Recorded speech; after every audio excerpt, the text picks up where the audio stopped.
Kemudian menambah-nambah.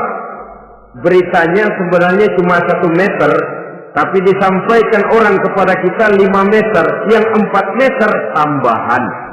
Disitulah kemungkinan terjadinya penyusupan-penyusupan berupa dusta adanya. Ataupun mengurang-urang. Beritanya sebenarnya 8 meter, sampai ke kita cuma 2 meter. Yang 6 meter berita itu dikorup. Itu juga sudah bagian tersendiri daripada yang dinamakan dusta. Oleh karenanya kita harus berusaha. Pertama dari sifat mengada-ada. Yang tidak ada diada-adakan. Itu jelas dusta. Dan ini pekerjaan paling enak memang. Orang seakan-akan terpesona. Orang seakan-akan kagum. Padahal kita mengada-ada. Barang yang tidak ada diada-adakan. Rasul juga pernah, saudara-saudara, tapi bernada seperti ini, namun jujur. Satu saat beliau sedang duduk, ada seorang perempuan mengendarai onta, sudah tua sekali ontaknya.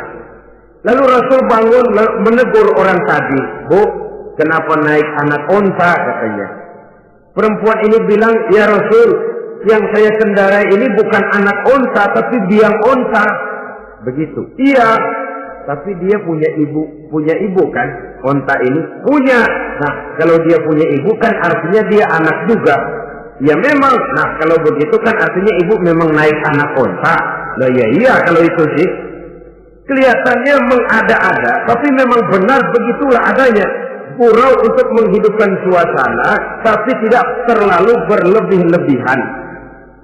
Yang kedua jenis daripada dusta itu menambah-nambah. Ini juga paling enak. Orang sering bilang, kalau kita ngirim duit, jangan harap kurang, jangan harap tambah.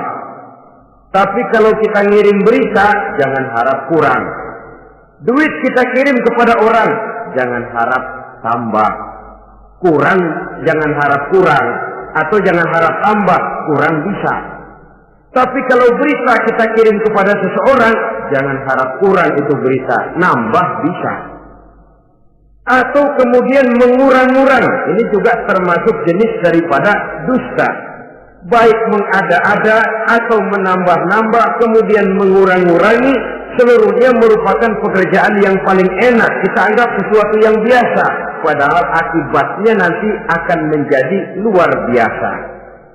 Saudara-saudara kaum muslimin rahimakumullah, apa bahaya dusta dalam kehidupan manusia? Pertama, bagi dirinya sendiri.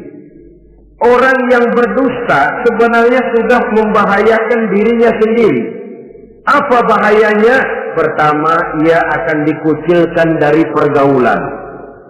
Sekali dia berdusta, orang mungkin masih percaya.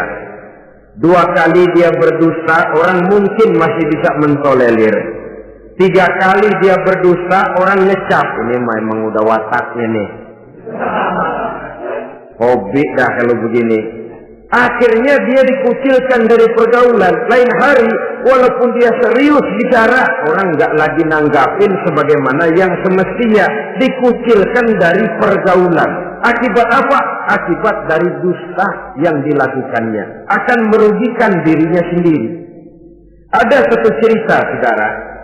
Seorang pengembala kambing sedang mengembalakan kambing di tanah lapang. Satu hari iseng dia sendirian. Ini orang kampung pengen tahu dibohongin. Teriak dia, "Tolong, ada serigala, ada serigala." Mendengar teriakan ini karuan, satu kampung orang nyaris keluar semua. Yang bawa pentungan, yang bawa golok, yang bawa pisau. "Mana serigalanya, mana?" Ini pengembala tadi nyengir. "Kagak ada. Gua bohongin lo."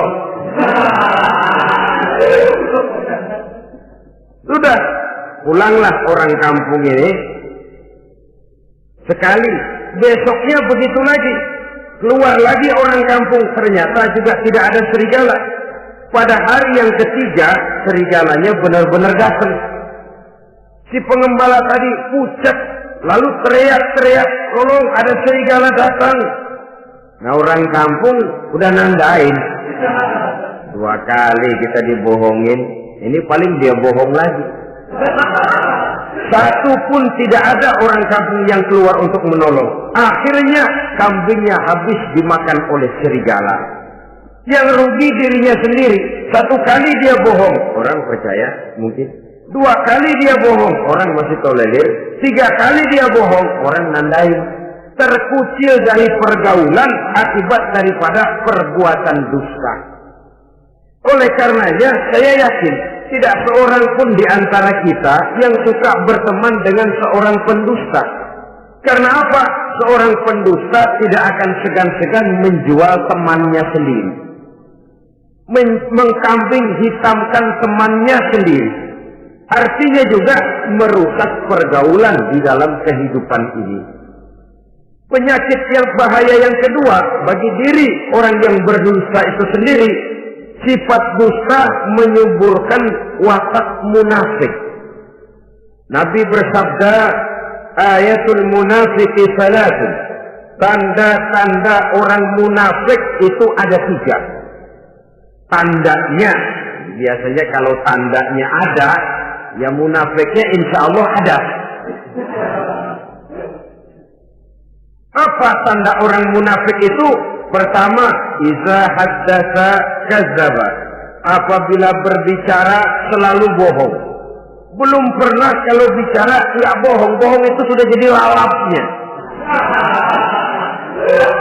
Artinya enggak sumbrah ngomong kalau enggak dicampuri bohong. Seperti kurang enak makan kalau tidak pakai lalap. Ada saja bohong yang dibuat-buatnya.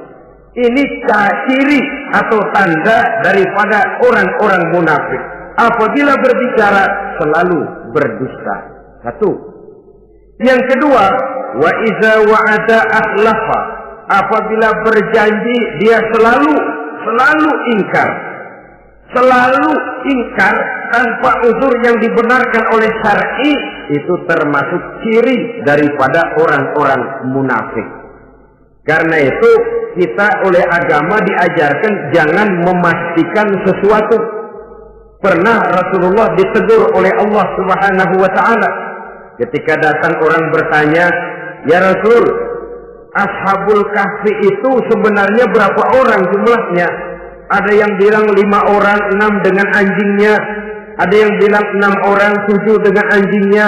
Ada yang bilang 8 orang, 9 dengan anjingnya. Yang benar yang mana Rasul? Rasul menjawab, besok. Jawabannya besok. Kenapa Rasul berani mengatakan jawabannya besok? Sebab beliau ngandelin. Biasanya kalau ada pertanyaan dari umat, lalu turun wahyu sebagai jawaban atas pertanyaan tadi.